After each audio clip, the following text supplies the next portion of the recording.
All right. I'll get us kicked off here. My name is Kristen Dominguez. I'm the Director of Alumni Relations, joined by my colleague Jana Kuhn.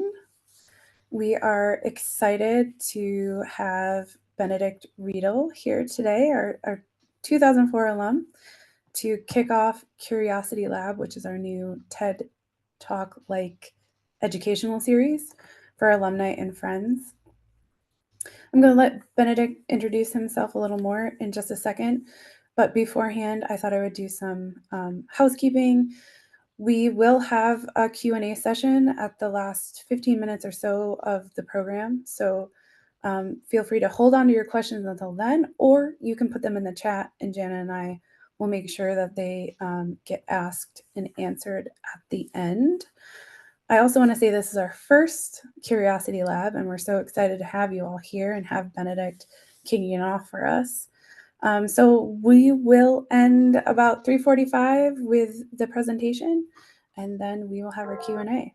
And if you have any questions, feel free to message Jana or I. Claire, do you have a quick I'm question? I'm seeing that the chat is currently disabled. I don't know if that's just on my end. Okay, we will enable that so people can join in on the chat. Thank you, Claire, for bringing that to our attention. So I'm going to kick it over to Benedikt. Hello, everyone. I hope you can hear me. So yeah, as mentioned, I'm an alumni from SSP 04. So back in the days when it was just one program, I think. And yeah, since then I've gone through, or it's been nearly 20 or over 20 years now, and I've you know since then earned my bachelor's degree and my PhD both in physics, but mostly focusing on astrophysics. And since then, I've been working in academia, mostly as sort of research support staff, meaning that I support scientists or science, for the last 6 years, the Ice Cube Neutrino Observatory at the South Pole. And yeah, that has been sort of, if you have any questions about how I got here or things like that, I'm happy to answer at the end, and I'll just get started.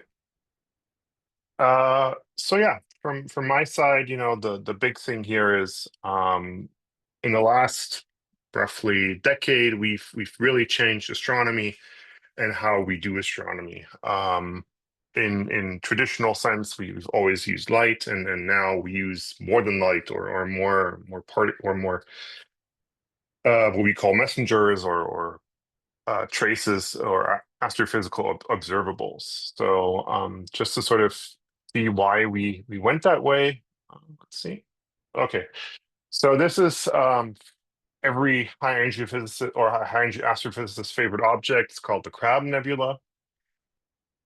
And in this animation, it's kind of cycling through different wavelengths of light. So you can see sort of the complete structure, but then you see different structures forming as you progress through the electromagnetic spectrum, meaning, from microwaves, radio waves to visible, and also then at the end, X and gamma rays. And what you see basically is that the object, it's the same object, it's the same astrophysical phenomenon, changes drastically as you change or as you look at it in different wavelengths of light. And particularly, I mean, at the end, you see this sort of swirling pattern or this sort of very dense core with a swirling pattern around it. And that's really sort of for me as a high energy astrophysicist, sort of the interesting part of it. But other folks, will focus on, the pattern of or the size of the object, the pattern of certain density areas, because they tell you how this object exploded or how this feature was formed.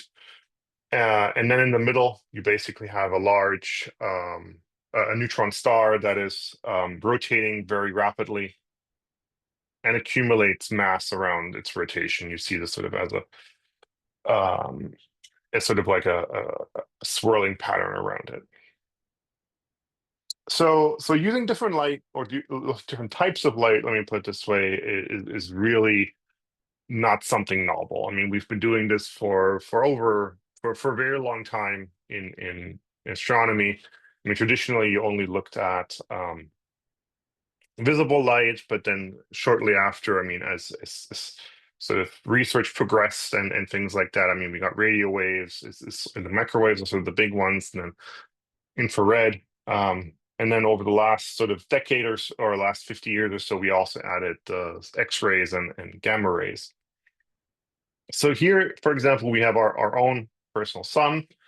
From the second through to the last image, these are all visible lengths of light, this is all different wavelengths, and you can see exactly. I mean, the sun looks very different in different wavelengths, and different features show up. So, for example, you have different hotspots, different areas that are show activity.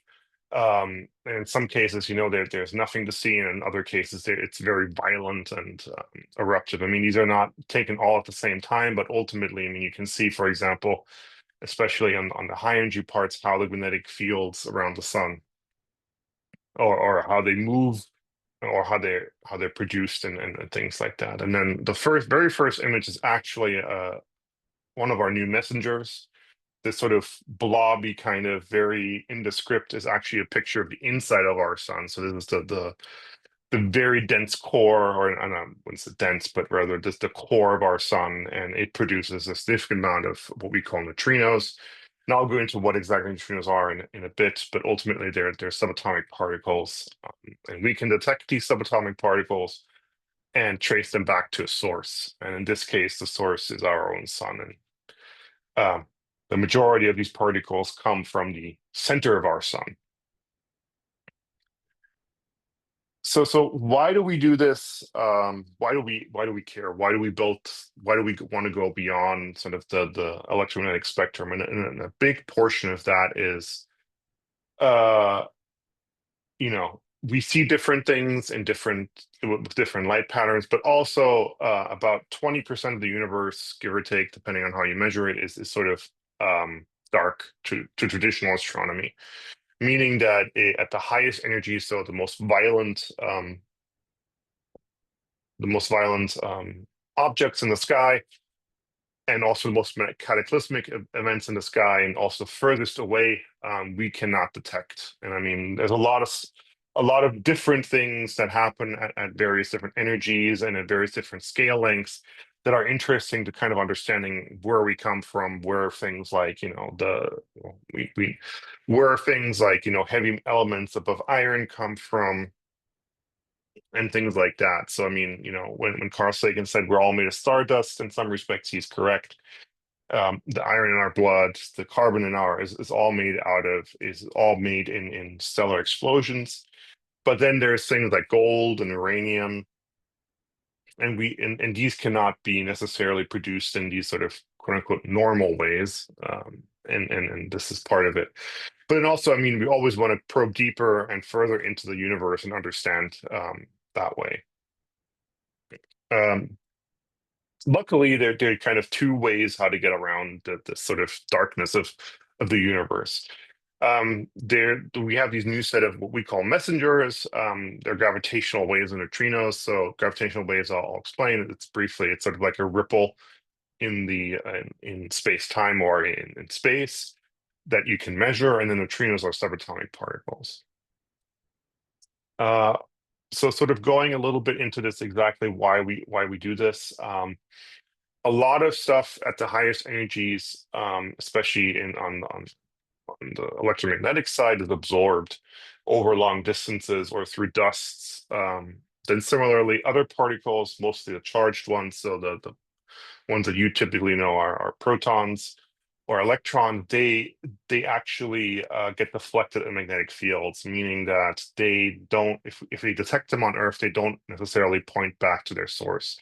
So there's sort of a mixture of things like that. So we either have very weak signals that take a lot of time to observe, or are difficult to observe, depending on what exactly you're looking for. You have signals that don't point back to the source, so they're not necessarily very helpful in understanding certain sources. So and then at sort of as the Hail Mary effect, we look for these new messengers, especially in this case, neutrinos again, because they penetrate through the absorption, the absorption of interstellar medium, but then also they are not affected by magnetic field. So they point back to their source, and the flux or the amount of particles we get is fairly consistent. So looking briefly at space-time and sort of gravitational wave briefly, you have to think of space and time as sort of a four-dimensional rubber sheet. Basically, as you you span out a rubber sheet and you put something in it or a mass in it, you get a deformation. And similarly in space-time, the more massive an object, the more it deforms space and time. As an object moves through space and time, as you can imagine, sort of that it as it changes, as it moves through this, it will cause ripples, and these ripples in space and time is something that we call gravitational waves.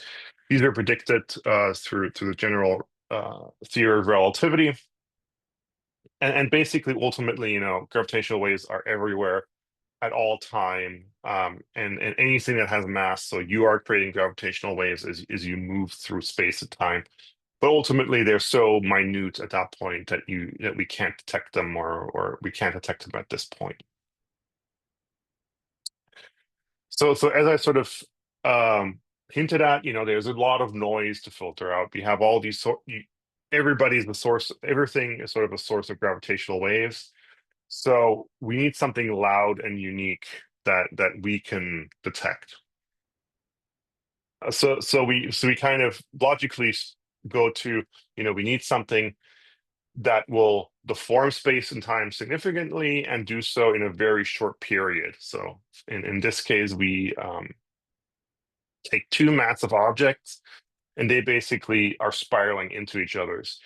To sort of give this sort of the birds and the bees analogy, as they spiral into each other, they will produce a significant, very short burst of gravitational waves, and we can detect that through a method. I'll just sort of very basic physics, but ultimately, I mean, the execution is sort of at the extreme end, and as you can see, sort of these ripples, of course, will most likely produce a black hole. And I hope everybody knows that what a black hole is, but ultimately it's sort of like a very massive object that absorbs light, so you can't see it necessarily, or it doesn't directly give off light, but it does actually give off light in some respects. So how do we actually measure this ripple? So what we use is something called interferometry. So this is a little technical, but ultimately, light as a wave, if you think about it, it will what we call as physicists interfere, meaning that at some point it will appear and disappear depending on how exactly these two waves are positioned against each other. And this is a fairly well-known and straightforward physical and phenomenon, but to utilize this for gravitational waves, you have to take this to the extreme. So LIGO, or the Large Interferometric Gravitational Wave Observatory, are at this point two experiments, one located in Livingston, Louisiana, and one located in Hanford, Washington, and they consist of these massive this massive interferometer at each site that basically is about 2.5 miles long in one direction, and about in each direction. And so these arms that we have up there in this animation basically are about 2.5 miles long, and then you shoot a laser down each arm, and you measure whether or not you see interference from that. Basically, this all has to be done at such a precise level that you can actually see the quantum noise in the mirrors, meaning that these mirrors by themselves vibrate, that everything in the universe sort of vibrates at a very fundamental level, and you can observe this vibration with these mirrors. So we kind of both combining the quantum world, which is the tiny, and the gravitational world, which is the massive and the long time scales here. So basically now we can detect things that would be undetectable in we can detect A, gravitational waves, but B, we can also detect the things that we have never detected before. So for example, if two black holes merge, typically that is it's dark to us as sort of traditional astronomers, because we don't see any effect. It just sort of happens because there is no mass or no light that can escape that phenomenon, but the gravitational waves can. And we can now observe that this actually happens, and we can also follow it up with traditional astronomical tools, just now that we know that they exist, and see if there isn't something or that theoretically something that isn't there is there.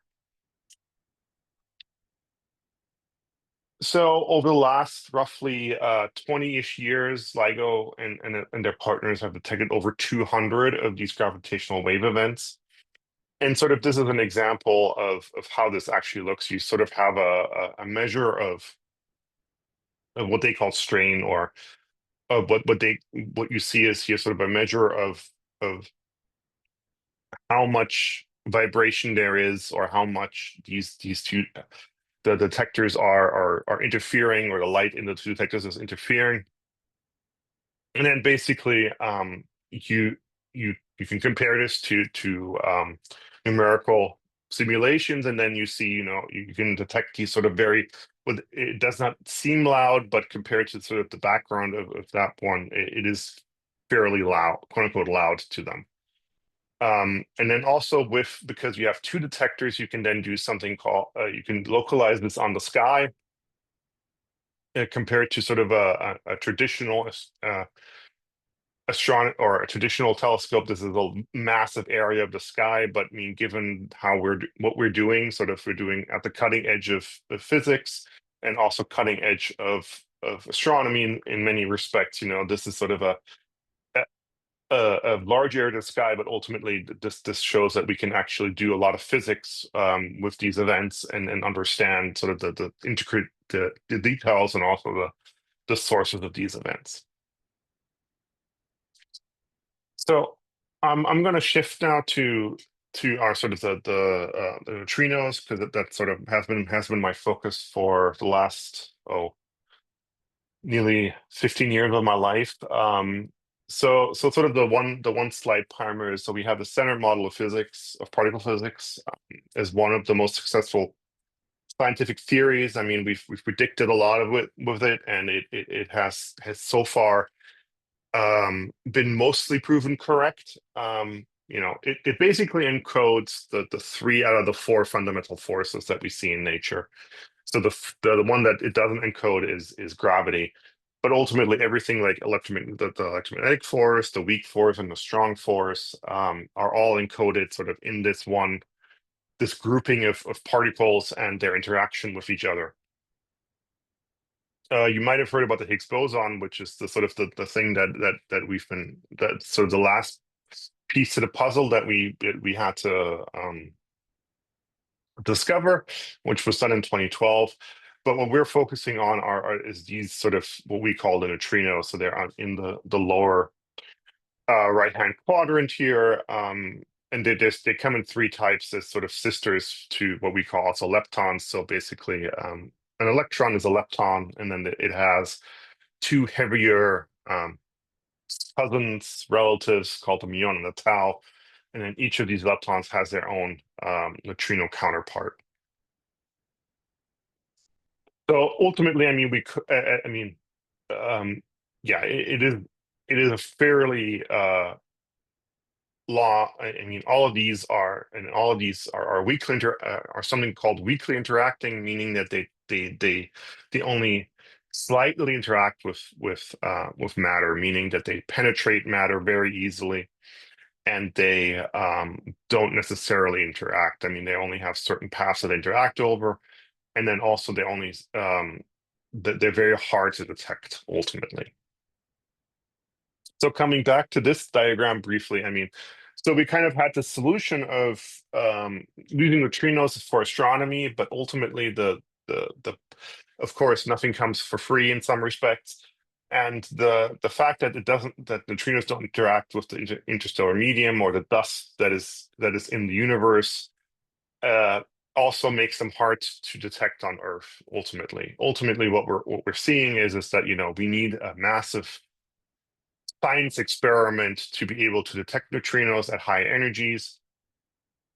So basically, we're kind of taking 2 steps ahead and 2 steps back, or 1 step back in terms of what we need to do to detect these neutrinos.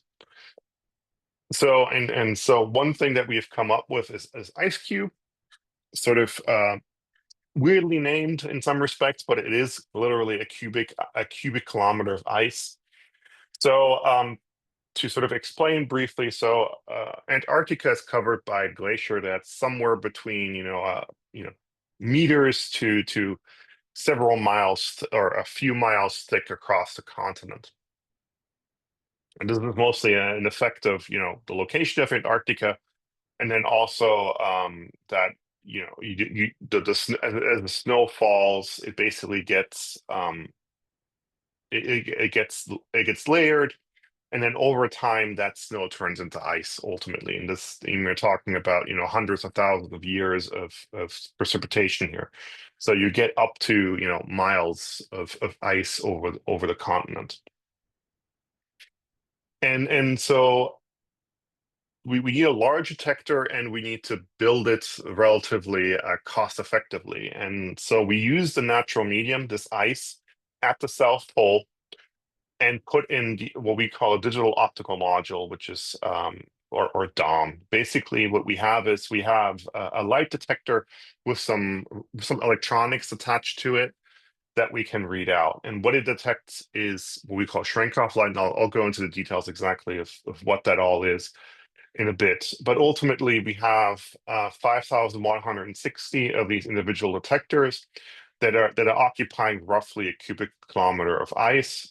And then you have cables that follow the boreholes up to the surface and go into what we call our counting house, or the IceCube lab, and basically get made into what we would call data, or something that scientists can work with. The location, of course, is odd, but to build this kind of detector in, for example, a cavern or under a mountain where typically these detectors reside would be extremely expensive and uh, uh, very engineering. The engineering of it would also be hard to figure out. So ultimately, I mean, this is sort of like we take the natural medium that is provided to us in some respects and instrument it. So it's sort of a win-win in that respect. But it's also very different than most other particle detectors, because this is not the medium, and all these things are not purpose built. We're taking something natural and using it as our detector. So sort of briefly, beyond neutrino astrophysics and neutrino astronomy, IceCube also does a lot of other science.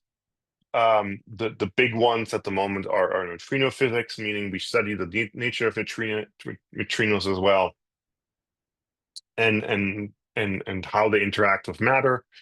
Ultimately, we go beyond the standard model, meaning we look for particles that are not part of the standard model. The most well-known one at this point is dark matter. But ultimately, there are other ones that you can predict, or that we look for. For example, there's something called a sterile neutrino, which is sort of at this point also a dark matter candidate, or was a dark matter candidate. But ultimately, we're working across the sort of particle physics spectrum and the particle astrophysics spectrum. So we do take a lot of data. We have a lot of broad science ability, and that means we do lots of data analysis, lots of data process data in many different ways. And of course, we have to do simulations of the detector and how it sort of responds to these various different science goals, to sort of do a compare and contrast in many ways. Looking at a brief history, so this has been going on for roughly 35 years now. So the vision came sort of the first proposal was in 88. In 2000, we built the sort of the predecessor to IceCube, which is mostly sort of an R&D project called Amanda. Then we were able to kind of, it's a proof of concept. We were able to show, yes, you can use the Antarctic ice as a means to detect neutrinos. In this case, we detected atmospheric neutrinos, so ones that are coming from our atmosphere. Then in 2011, we completed IceCube. So this was done in about a 7-year construction phase. In 2013, we discovered high energy astrophysical neutrinos. So we were able to show, yes, astrophysical neutrinos actually exist. And then, since 2018, we kind of had our sort of slew of sources or a slew of individuals, astrophysical phenomenon that, we have detected. So the first one was a blazar. And the second one were active galactic nuclei, and the last one so far we have discovered is our own Milky Way, which doesn't seem as as surprising, but ultimately you have to understand that this is the first time we've seen our Milky Way outside of sort of quote unquote the electromagnetic spectrum. So how does this actually work? So ultimately, what we use is something called the Cherenkov effect and Cherenkov light. Ultimately, you have to think about it like a sonic boom, but with light and particles rather than a plane flying through the air or a whip being used. So what happens is that you have a neutrino coming in. It's been traveling for a very long time, light years upon light years, and it interacts in our detector. And what comes out is sort of its companion lepton, meaning you have a muon neutrino, and that interacts in the detector, and a muon comes out. What ultimately what we're seeing here is the sort of the muon itself, or the particle, is traveling faster, or this charged particle rather, is traveling faster than the speed of the light in that medium. So, for example, in a vacuum, the speed of light is sort of is one thing, but then in ice it is about 33% slower. Similarly, in glass, it is also roughly 33% slower. So basically, these particles are traveling at the speed of light in a vacuum, and that is faster than the speed of light in that medium. And then they produce this sort of bluish glow of light. So you can also see this a lot in nuclear reactors. If you've ever looked into sort of a cooling pool of a nuclear reactor, or the pool of a nuclear reactor in and of itself, this is a picture actually of one. You see that there's this blue glow, and that's because there's subatomic particles that are being emanated by the nuclear reaction, and they are traveling faster than the speed of light in the cooling water of the reactor, and are producing this light. So basically, they lose, as with anything, sort of like as you travel through a medium, you lose energy, and this is one way how you lose energy is that you produce this light. So, and sort of as a simulation, how this looks is this is sort of a similar muon particle, and it's traveling through the detector, and it's giving off this Cherenkov light. And you can see these individual little sort of traces or paths are all the paths of individual photons in this light. So as the muon travels through, and you can see sort of a cone shape.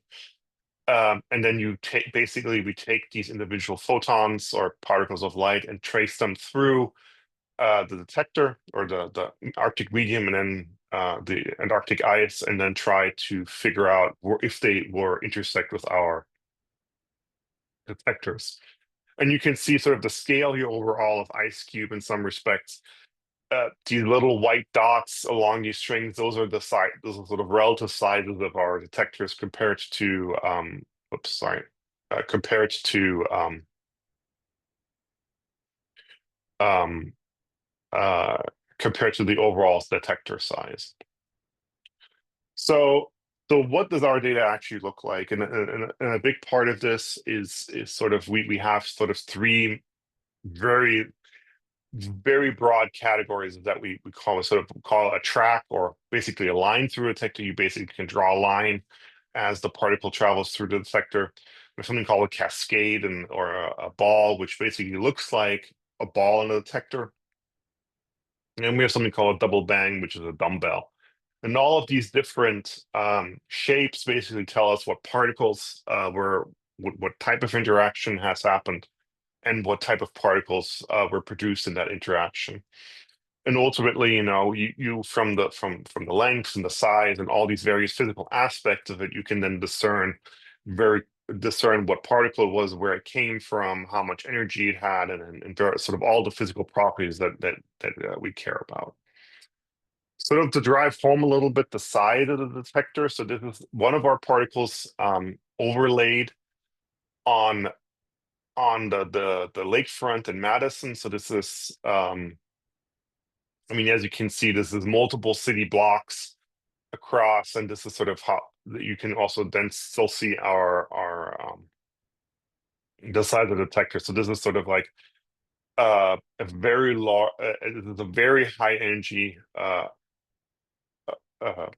shower from a particle, but you can also see, how big the detector is in comparison to all these things. So now let's talk briefly about multi-messenger astrophysics and why we're doing this. So ultimately, we're trying to figure out how to do astronomy with something else than the electromagnetic spectrum.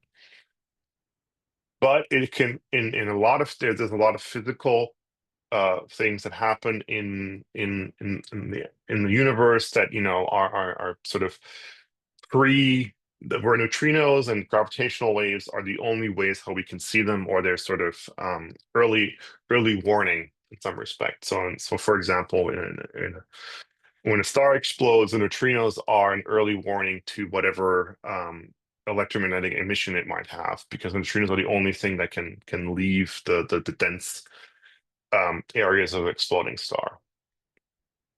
So typically what we do is we look for sort of a pairing between one of the messengers with each other. So gravitational waves with electromagnetic emission, neutrinos with electromagnetic emission, or all three of them combined, or in some combination. And IceCube has actually initiated one of these what we call alerts, or rather, it has initiated an observation of an object. So this blazar TXS has a weird name, but ultimately this blazar we call TXS.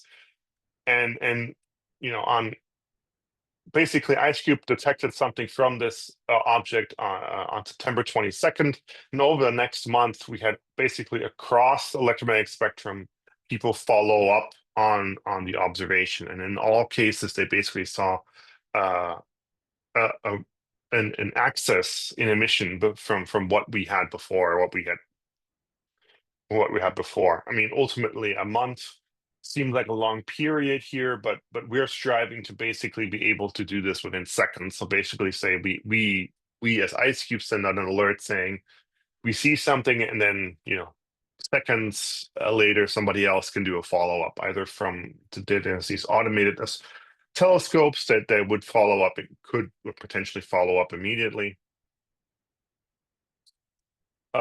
Or then send out other or ask other astronomers to like look in their data for this object, and if they're seeing an axis.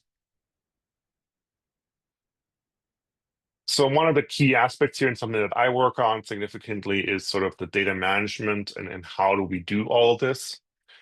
So sort of this is sort of a very high level diagram of what we see or what we do or what I do in IceCube. We basically have sources of multiple different kinds of sources in the universe. They produce neutrinos.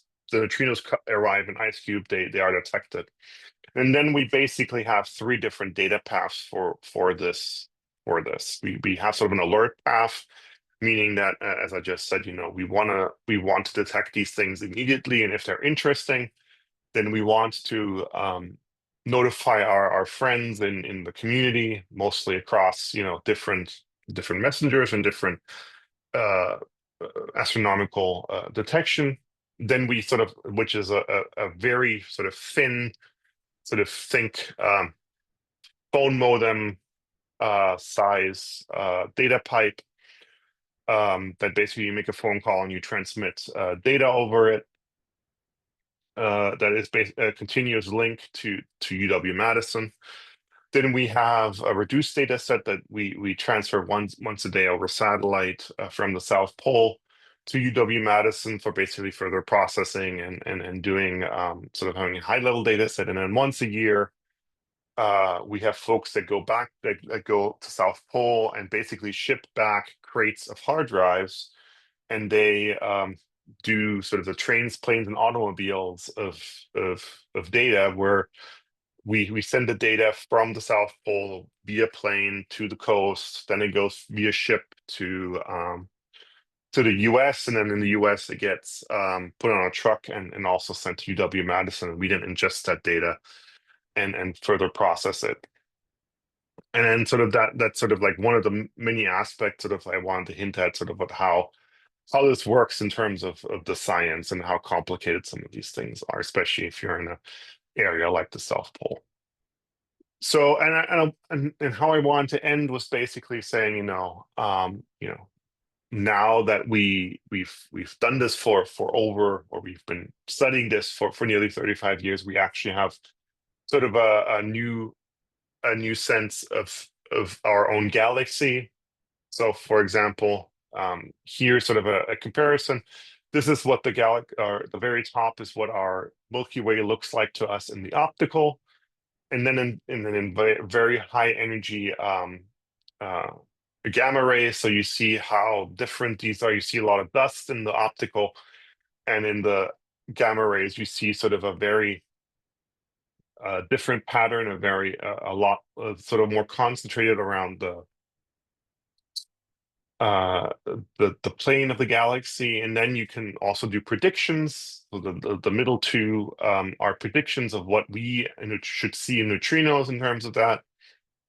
And then ultimately the very last one is the observation from 2023, where we're able to say, okay, we see an excess of neutrinos from our Milky Way or from our own galaxy, meaning that we can actually observe the processes, or the extreme processes that occur in our galaxy in neutrinos for the first time. This is sort of the first time we've seen our own galaxy outside of the electromagnetic spectrum. And yeah, so this is it. And a lot of this stuff, it was done using machine learning. Now it's just to sort of bring it back to today, and sort of modern machine learning methods are helping us sort of do a lot of science. So that's it this is the finish of the slideshow, and I'll leave it up for questions now.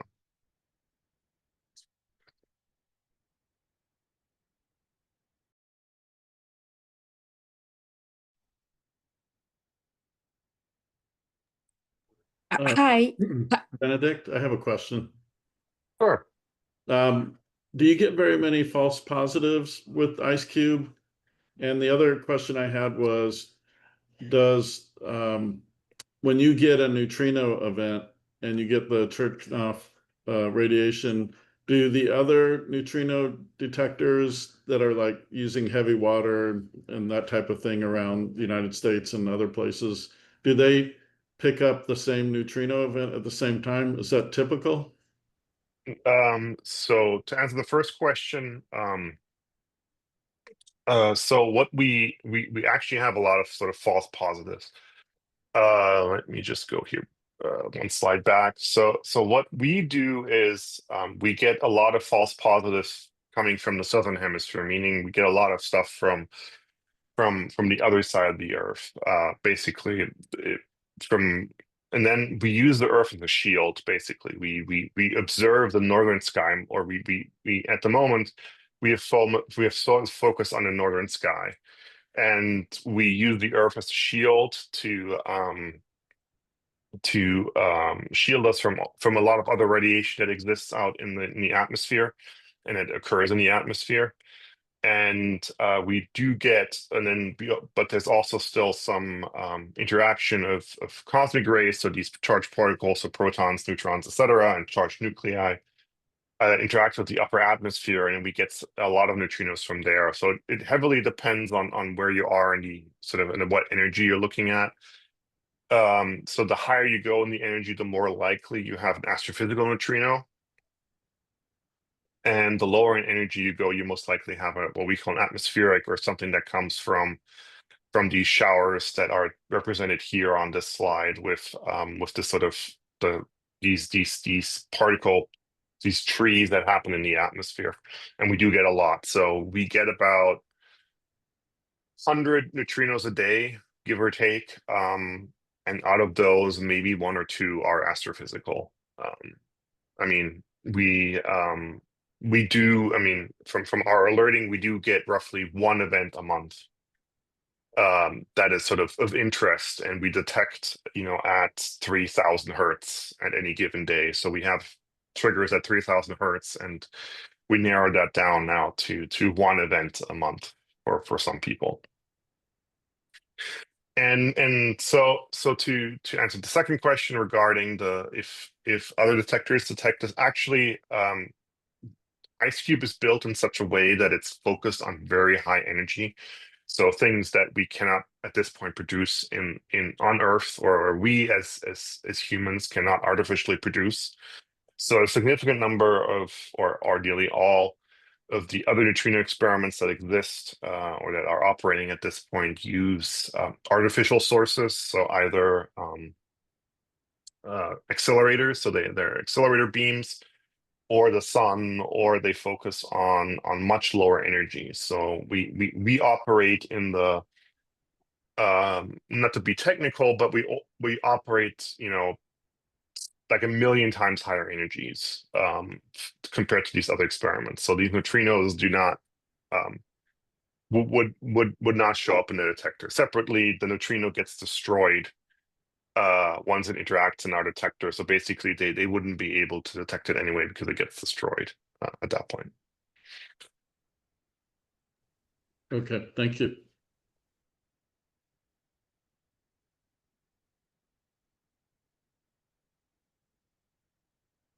Any other questions? Feel free to put them in the chat or use the raise hand function or unmute yourself. I have a question about do we have any idea what the energy density is of the neutrino flux going through us, or going through the Earth, or in this area of the galaxy? So it's hard to measure that in that case, because it is not like it's not like a traditional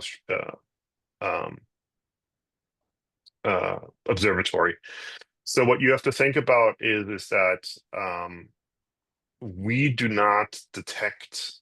There's a very high threshold for detection, and there is a significant flux overall. So just to put this in perspective, our sun produces what we call MeV scale neutrinos, so mega electron volt neutrinos, so 10 to the 6 electron volts. And if you take your thumb, give or take, over the course of an 80-year life, you will have one of these neutrinos that are produced from the sun interact with you. And the flux overall is enormous, but you do not notice it. Let me put it this way, or we do not notice it. Okay, yeah. I figured that, but I figured it must be enormous. I just had. Yeah, the flux itself is enormous, but compared to, for example, just light. We do not. It doesn't interact with us. It just travels through us unnoticed. I was kind of thinking in terms of the energy balance of normal matter and all the other things that we don't know that should be out there, whether the neutrinos are a significant portion of that or an insignificant portion. So the neutrinos are part of sort of the 4% of the matter or the mass of the universe that is detectable. Let me put it this way, or that we know about. Okay. So they were once sort of a candidate for dark matter, but through some more math and some more detection, we figured out they are part of sort of the 4%. Let me put it this way. How accurately can you pinpoint the direction when you get an event?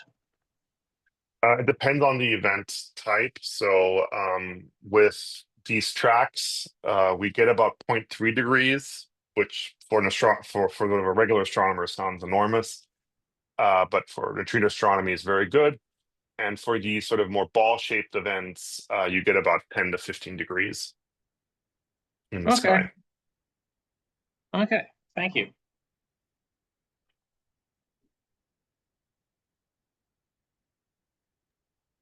Another question we have in the chat from William Spicker is, how far away are the most distant events we are observing from neutrinos and from gravity waves?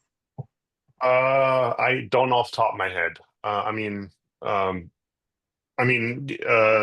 would, off the top of my head, I do not know. I don't know how far NGC or TXS is. I mean, we're talking about, and we're talking about light years or light I mean, we're literally talking about millions of years that these particles have traveled to arrive here. So off the top of my head, I unfortunately don't remember. From gravity waves, think they. I have to look at the plot. I think the closest they have gotten so far. I mean, if we're looking at this, the nearest blazar. So from IceCube, we're talking about up here in the 10 to the 3 to the 10 to the 4 megaparsecs, and then multiply that by 3. So 3,000 to 10,000 light years, roughly, give or take, is the rough distance, I would say. And then similarly from gravitational waves, we as IceCube have less of a limit than LIGO, just because, as you can imagine, it's 1/r², so your signal drops off significantly at some point. So they have a limit, I think several hundred megaparsecs for LIGO. Yeah. And Kristen Shaver asked, what future applications are you envisioning for the neutrino detection?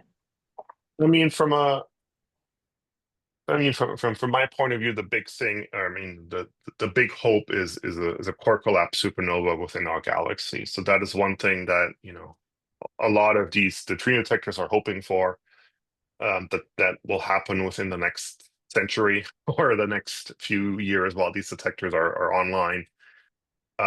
Just because that is sort of a very interesting event in terms of what we can discern now that we have, a lot more detectors, a lot more sensitive detectors online than we did in 1987. Beyond sort of on a more practical scale, I mean, there are some thoughts about nuclear proliferation and things like that you can do with these detectors. Beyond that, neutrinos are just so hard to work with in some respects, that there is no really sort of like commercial application. I mean, ultimately, we do every few years we have somebody coming around that wants to do neutrino communication. So basically, instead of going around the circumference of the Earth with sort of fiber optics, you would then, just shoot a beam of neutrinos through the Earth and somehow detect that. And ultimately, I mean, sort of the issue is, the low interaction, or the low probability for interaction, and then the amount of energy and things like that that you need to actually do that is sort of like, it's a how should I put this? It is not very well thought out. Let me put it this way.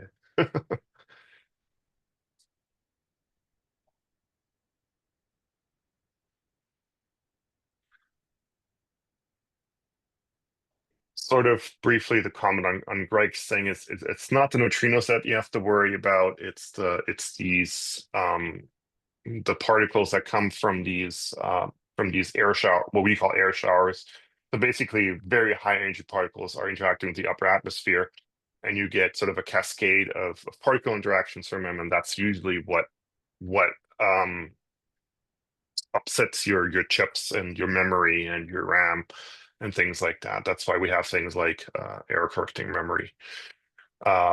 Similarly, I mean, it contributes to some extent to some of the background radiation that we experience in on Earth. That, you know, we are constantly bombarded by these cosmic rays of various energies, and they produce charged particles and other things that we can observe on Earth, and our bodies are actually exposed to.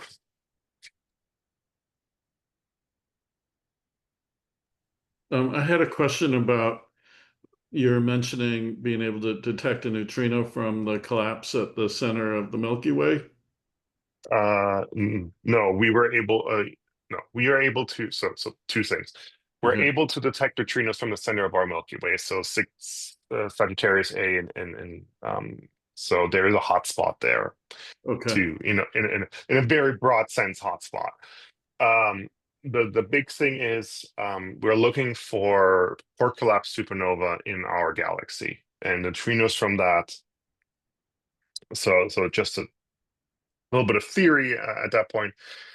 When a massive star is at the end of its life, it collapses in on itself, and that explosion produces a significant number of neutrinos. Where we're talking about, and neutrinos are a main function of how that explosion expelled energy. We're talking about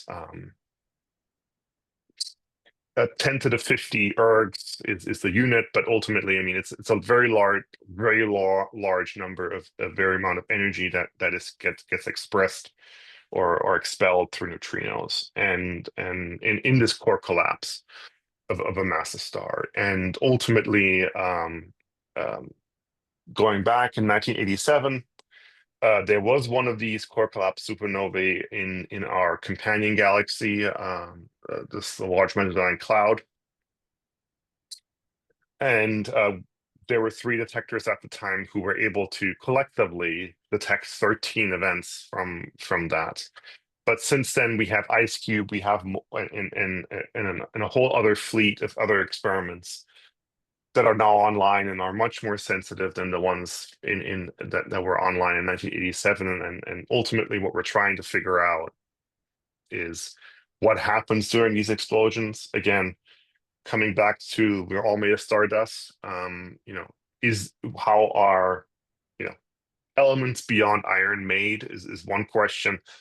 How are these massive what are these massive explosions doing? How are they occurring?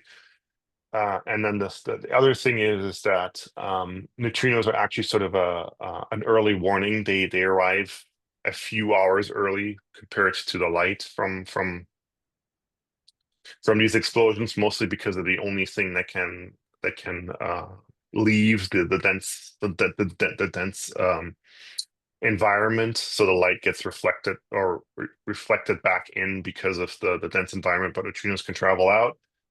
And so if we were able to follow up on this, or if we were able to detect with neutrinos initially and then follow up on it with a traditional sort of electromagnetic telescopes, this would be sort of it's one of sort of the holy grails of neutrino astronomy at this point.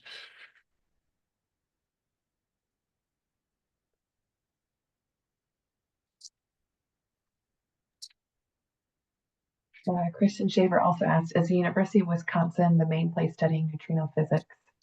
And are there other major programs with which you work? So, I mean, it depends on what neutrino physics you're looking at. So, so for this kind of physics in the US, so for high energy astrophysical neutrinos or high energy neutrino physics, UW-Madison is sort of the premier institution.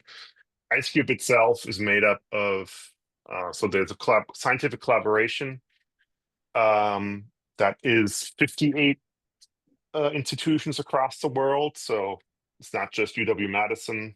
It is 58 other institutions. There's about 20 in the US that participate. Off the top of my head, University of Maryland, Drexel University, Berkeley, University of Alabama, University, and a bunch of other ones that are part of the collaboration. You can study neutrino, high energy neutrino astrophysics. If you're doing other neutrino physics, I mean, there's other places I mean, nearly every large research university in the US has a neutrino physics program in some respects. But it's very varied in what you're studying. So there's a lot of physics questions for neutrinos. Coming back to this, so there's something called neutrino oscillations, and things that are a big study there. There's also I don't want to go into sort of the depths here, but I mean there's fundamental symmetries that you can study with neutrinos and things like that. Like, for example, there's something called DUNE, which is a deep underground neutrino experiment, which is run out of Fermilab, but has a lot of different US collaborators. I mean, it is the flagship neutrino experiment in the US at the moment, or is under construction at the moment. That is the sort of neutrino physics flagship experiment. There's something called Hyper-K or Hyperkamiokande, which is sort of the other the competitor to this that's being built in Japan right now. Different technology in terms of detection technology, but ultimately the same goal in terms of physics and studying neutrino oscillations and fundamental symmetries in nature. So as I said, any R1 or any sort of large research university will have a neutrino physics adjacent, or at least will have, I mean, the whole list. I mean, if you look at any school, and you will find somebody that studies neutrino physics, most likely in some respects. But I mean, the big experiments, but usually this happens in big experiments like DUNE or IceCube or NOVA. And they have collaborators and folks all over the country.